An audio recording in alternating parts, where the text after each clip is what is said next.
describe him to me. And Muslims, look at the description of your Rasul. And for some, this would be the first time you hear what your Prophet looked like.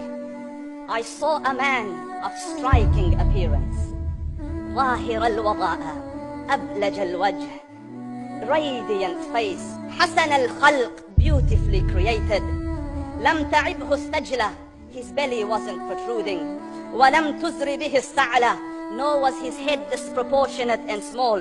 وسيم قسيم, proportionate and delicate, finely made, a specimen of a creation. في عينيه دعج, in his eyes there was a contrast. The dark was immensely dark, the white was excessively white. وفي أشفاره وطف, and his eyelashes were long. وفي صوته صهل, and in his voice was a natural echo. وفي عنقه سطع, and his neck was elegantly long. وفي لحيته كثافة, his beard was full and thick. أزج أقرن, his eyebrows were arched, but they were not joint, it was separated. In summit, فعليه الوقار, when he was silent, dignity covered him. وإن تكلم سماه وعلاه البهاء, and when he spoke, it was audible and clear, almost commanding and overtaking. أجمل الناس وأبهاهم من بعيد, from afar the most striking and outstanding in appearance. وأحسنهم وأجملهم من قريب, and when he came near, the best of them and the most handsome of them in closeness. حلو المنطق, so such an exalted and sweet level of logic. Like when he used to speak, it was so coherently logical, it was smooth and easy to understand.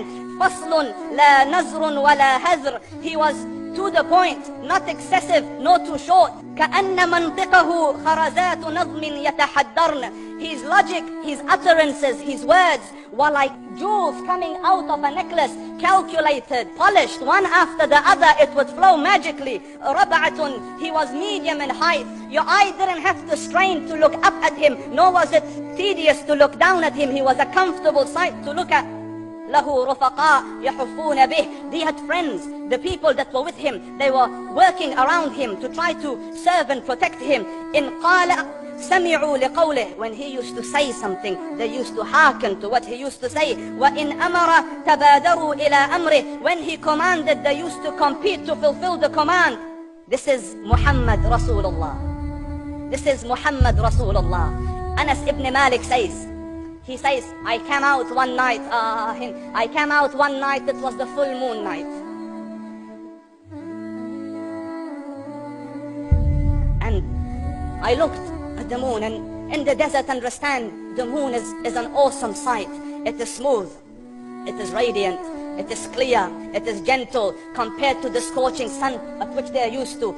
So the moon was the epitome of beauty. So he says, I came out at a full moon night and I looked at the moon and I saw it beautiful, handsome. So I said, let me go see if the moon is more handsome or my Prophet is more handsome. Let me see if that is more beautiful or the Prophet is more beautiful. So I went and I saw him standing afar.